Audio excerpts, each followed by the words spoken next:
You ready? I'm ready. Okay. We're going to be talking about Gallivant.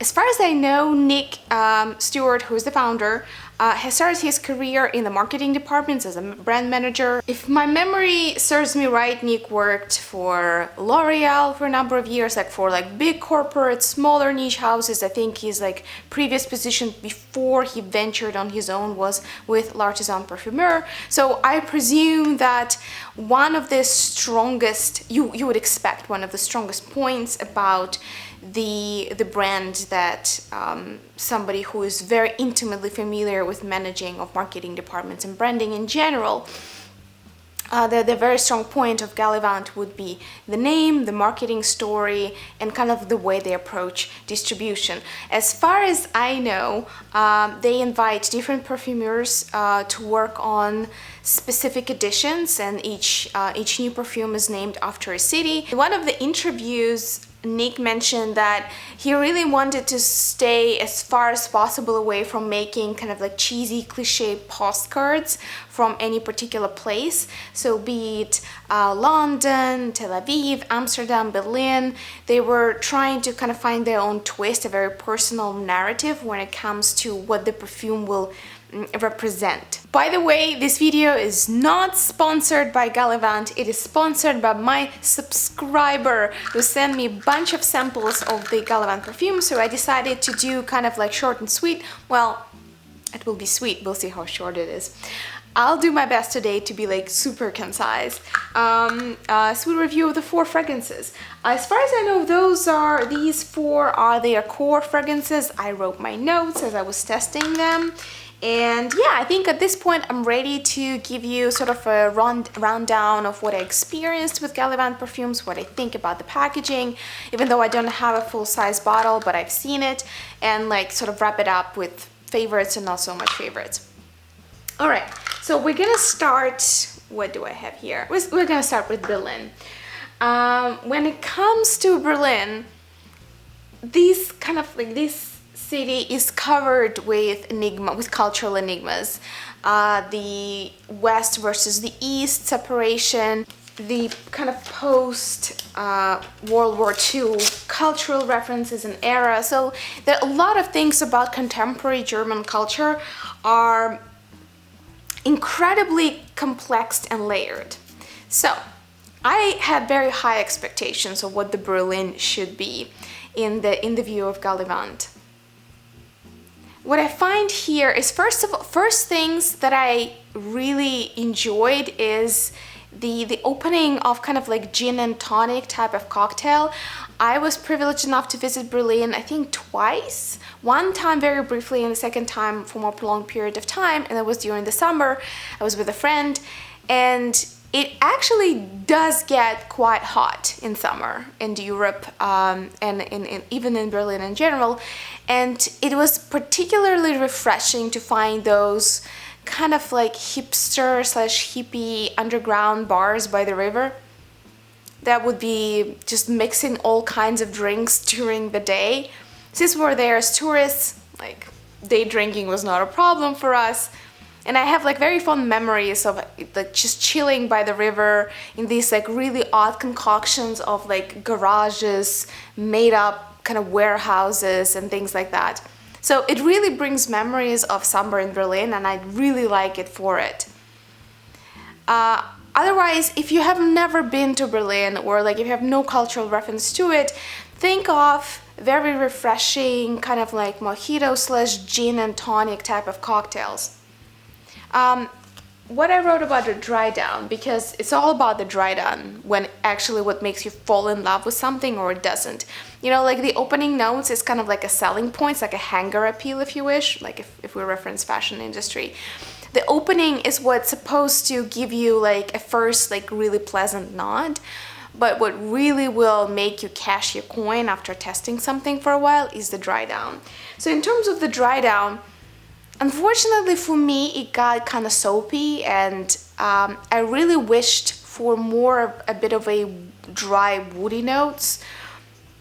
Something with a little bit of dry zest, I wish.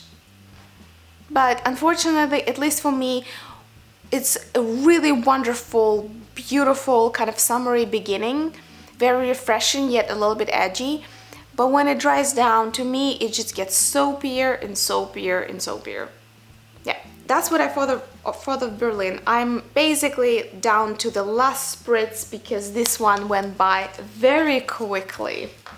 I used it quite a lot, you know, like right now, summer in Florida, things like that just fly off the shelves. The next one is Amsterdam. All right, let's look at that beauty. For the first time, I actually visited Amsterdam very recently. And to be honest, this perfume was the hardest for me to review and my least favorite. It is definitely layered. It's supposed to be kind of like hygge, like it's supposed to be about this like typical Nordic concept of cozy. Yet for me, it's a bit of a concoction of different notes. It doesn't land anywhere for me. Anywhere where I would call it floral or spicy, but it's, for me, it's not what I would call cozy. It's a bit of a kind of like a salad of notes. I wouldn't say that it's a completely, that this blend is completely falling apart, but I don't know. Let's see what I wrote about the dry down. Slightly animalic and musky. Seems oddly dated. The strangest of all of them. Yep. So Amsterdam, not my thing. Probably not the kind of olfactory journey for me. Let's look at the other one. Brooklyn. Okay. Brooklyn. The graffiti. The old brick, the most incredible brunches known on earth.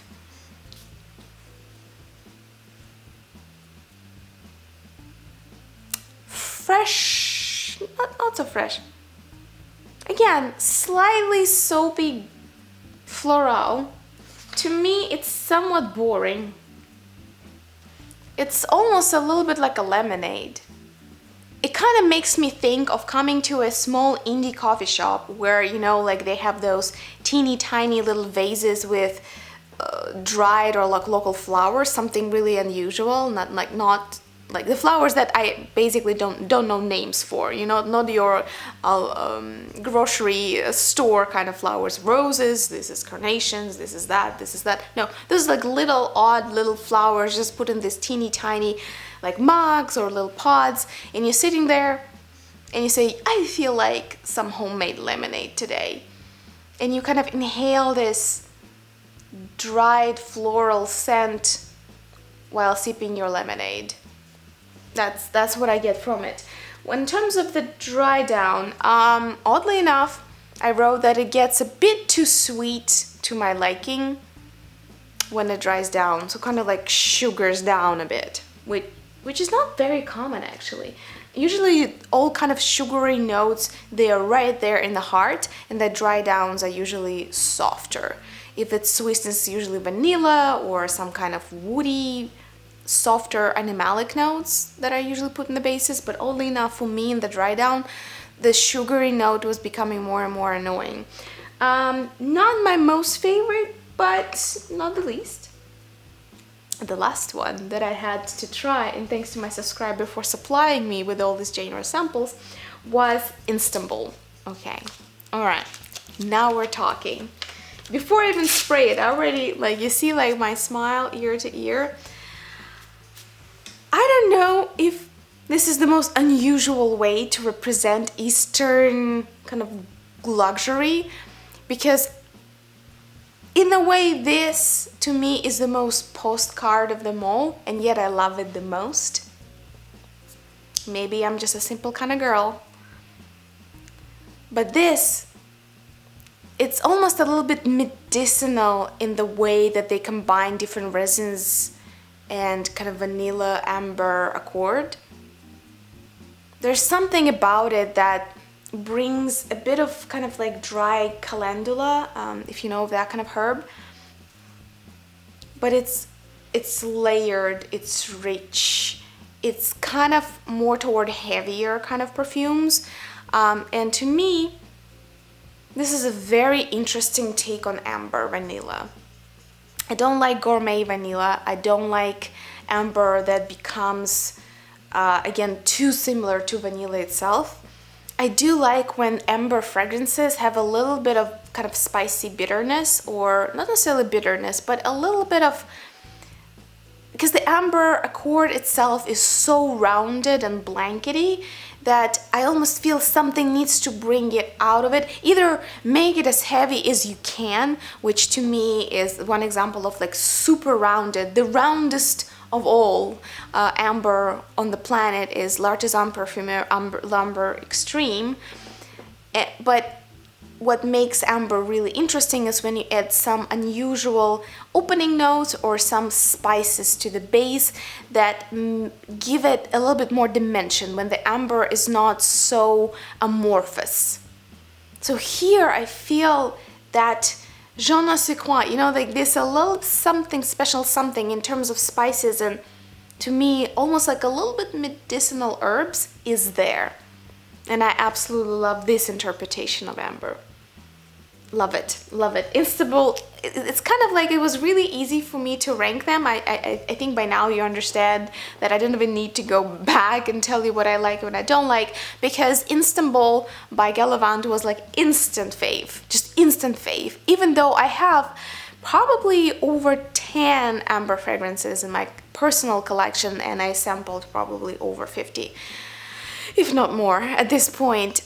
But a good, well-balanced and interesting amber is such a cult favorite. You know, it's such a complementary type of fragrance to wear and to enjoy, which makes it even harder for every new amber fragrance to enter the market, makes it that much harder to surprise us with something. I must say that Gallivant Instable really did please me a lot. I wouldn't mind to have a bottle of that one. Let me just tell you that. The next favorite will be definitely Berlin. That kind of gin and tonic, that's what I live for right now in this sticky, humid heat of Florida summer. And then I guess the bottom 2 out of 4 that I tried would be between Amsterdam and Brooklyn.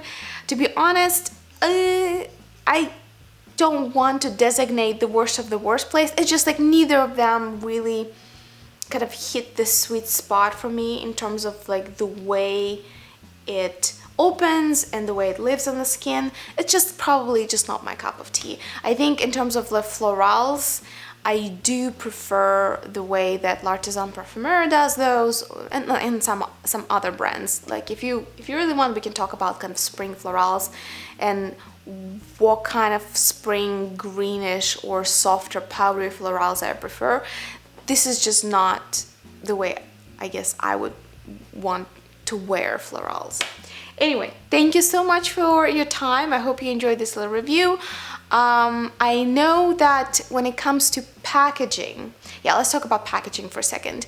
Gallivant, them kind of marketing their scents as for people on the go, for people who love to do city travel, who love to travel in general, who love to kind of do solo travel and explore, go astray, go beyond guidebooks. I find that 30 ml bottles are indeed a really neat and beautiful way to travel with perfumes. But to be completely honest, it will take a lot for a brand to beat Histoire de Parfums packaging for me. Because, and I guess Mugler, because the two brands, Thierry Mugler and Histoire de Parfums, they package their travel bottles, which are like between 10 and 15 ml, in such a stylish and beautiful way that they kind of make you want to travel. And with even as much as I respect the consideration for travel-friendly options, 30 ml bottles are a bit bulky, and for people who truly love perfumes, taking just one bottle with them might be like At least maybe I'm just speaking for myself. You let me know if you like how many perfumes you take with you when you travel. I do prefer to have at least 20 options. So for me, decants and like 10 mils is the only way to go. I don't see myself traveling with a 30 ml bottle at all, even though I appreciate the concern. So I wish Gallivant kind of took this idea of travel-friendly perfumes further, especially that their founder Nick talks in his interviews a lot about the perfume has to be tested on the skin. That means that you have to provide an opportunity for people to have a decant or to have like a smaller option so they can test it somewhere before they commit to a full bottle. Or maybe, I don't know, like I hear rumors that, you know, productions of travel size is so expensive. I respectfully disagree. I think some brands are just too greedy. Perfumes have one of the thickest margins in terms of profit, so I think it's fine. I think they can make it. They can handle it if they want to create a more of a kind of like travel friendly, but yet something that just doesn't look some like generic tube, you know, like something that has a bit of a brand style in it. For inspiration, like again, look at some of the kind of like crystals. Oh, they're so beautiful that Mugler does. Look at the almost like e-cigarette cases that Histoire de Perfumes does. They managed to do it for a pretty affordable price and bountiful of style that is very true to the brand. So if I were to give super friendly advice to a brand that positions itself as nomad and travelers first, I would think about a really cool, as affordable as they can get, obviously, to make their profit, but something true to the brand, but something that is 10 or 15 mil in terms of sizing.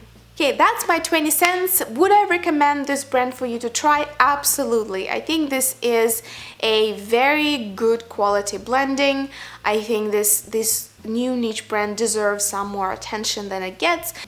I do hope that more brands will start collaborating with bloggers, because right now a lot of these reviews are either self-sponsored or you guys just send me the decants and ask me for my honest opinion, which I'm super happy to supply.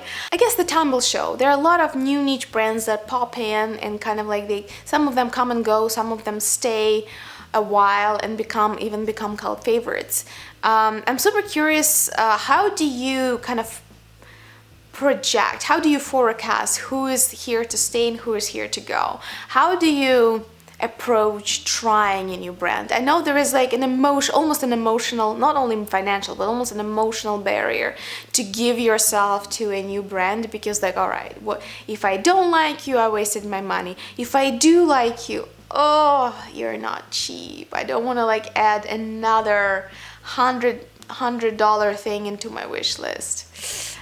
I'm kind of curious, like, how do you deal with this kind of dilemma of exploring versus kind of enjoying what you have? I'll be waiting for your comments. Thank you so much for watching. Thank you guys for some of you who sent me the decants for review, and I'll see you in the next video.